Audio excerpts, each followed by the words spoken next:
Well, now, folks, I'd like to be serious for a minute, if you don't mind. I've got a confession to make. When I was 7, I never went to school from then onwards. Nobody's fault, only my own. And it was a great handicap because I never learnt to read and write properly, you see. And the only bit of reading and writing I can do is what I picked up myself later on. I'm still a lousy speller, by the way. But that's where Beryl came in, you see. She used to do all my business for me.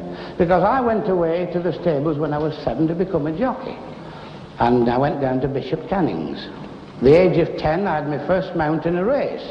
I don't know whether it's a record, but I don't know of anybody that's ridden younger than that. 1915, the First World War broke out, and it stopped racing in England. So the trainer I was with, we went out to Ireland, and I rode there for 5 seasons till 1919. Then I came back to Newmarket and became apprentice jockey riding for Lord Derby. In 1920, I went up to Malton and had my last mountain race on a course Old Chris. And there was me, old at 16. Well, just then, at that time, my dad collapsed and died in pantomime at Newcastle. Well, that was very awkward and a very sad blow, because actually he was going to retire, start a training stable, and I was going to train horses. But fate stepped in and it wasn't to be. So they said to me, well, what are you going to do now? I said, well, I'm not going back to the racing business, I'm too heavy. They said, why don't you go on the stage? I said, what the hell could I do on the stage? They said, well, you don't know till you try. Anyway, I learnt 2 songs off the records, 2 of my dad's songs, and a friend of his called Fred Harrison, he gave me a week's work at the place called the Hippodrome Earlstown. It's a little tin hut near Newton-le-Willers. And Newton-le-Willers is near Wigan, by the way. Wigan's in Lancashire. Well, anyway, I didn't go as George Formby. I took my mother's maiden name, Hoy, because my dad's name has always been top of the bill, and I knew I wouldn't be top of the bill the first time, it'd be like that. And I didn't want the name of Formby to be small. I said, I'll use Formby when I top bills myself. And I was lucky enough to do that. Well, at the end of the week, I got £5. And then I got what was known in those days as a Moss tour. That was one of the big halls, and I worked in this very theatre. I was first turn, 3 minutes, died the death of a dog. Oh yes, it's truth night tonight. And at the end of the Moss tour, I didn't get any more work. Of course, they give me that for sympathy out of my dad, you see. Well, I was out of work for 3 months, and nearly starved. Then I went to what is known as an if it show. You know, if it comes in, you get it. If it doesn't, you don't. Well, we ran 5 weeks and we finished up in West Hartlepool. Then I had a few pals in a show called the Swanee Minstrels, and they said they were going to Castleford. And would I go with them for a week? Said, we'll give you £5. Well, that was a lot of money for me then.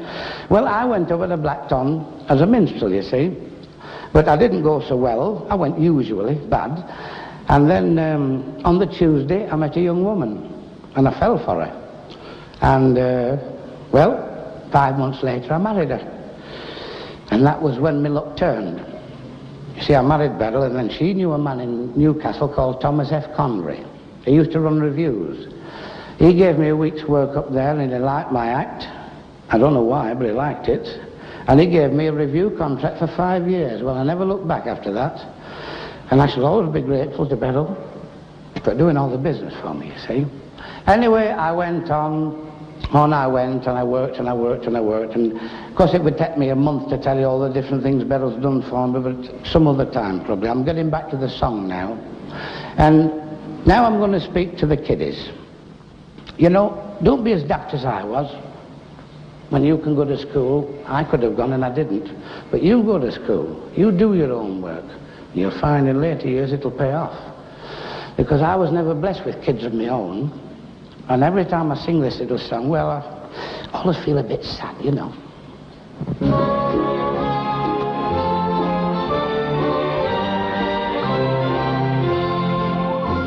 Day is nearly through, you're tired too, and I know you've done your best.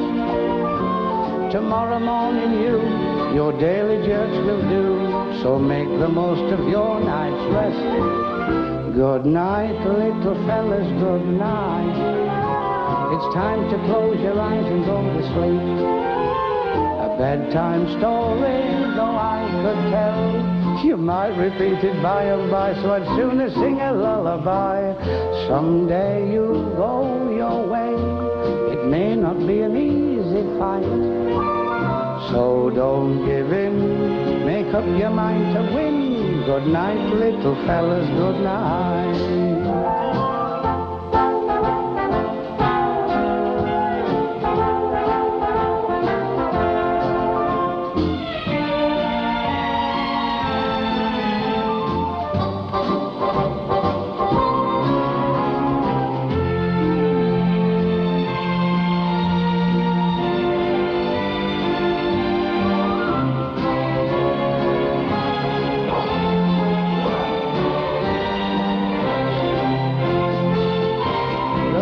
Little fellas, good night.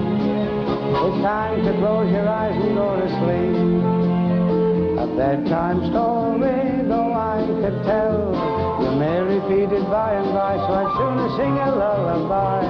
Someday you'll go your way, it may not be an easy fight, but don't give in, make up your mind to win. Good night, little fellas, good night. Good night, little fellas, good night.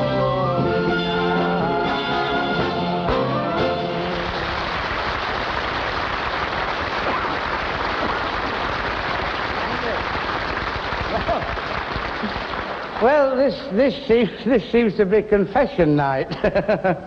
Because during this afternoon, the producer of the show said he was going to put a banjo in the band, you see. I said, well, don't do that, because they play proper harmony and I only play Chinese harmony.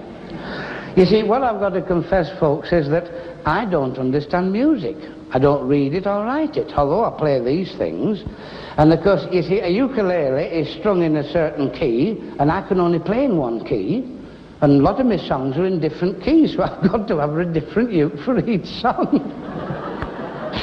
You see, nobody's ever heard that before. They think this is a gimmick, all this lot. But the trouble is, sometimes I pick the wrong one up. And then it's every man for himself. Of course, I'm skating on thin ice telling you things like this, you know. But that brings me to another song. You know, about 30-odd years ago, I had my first big hit. Well, it's not a bad song. It shouldn't be bad. It's been kept in cold storage all these years. Open the fridge, Wolfie. Let's see what it sounds like.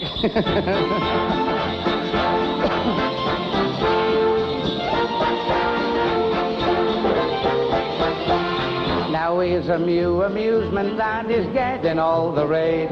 You'll find that it's good exercise for folks of every age. Now I go there most every night and sometimes take the wife. I've never had so many ups and downs in all my life since I've been sitting on the ice in the ice rink.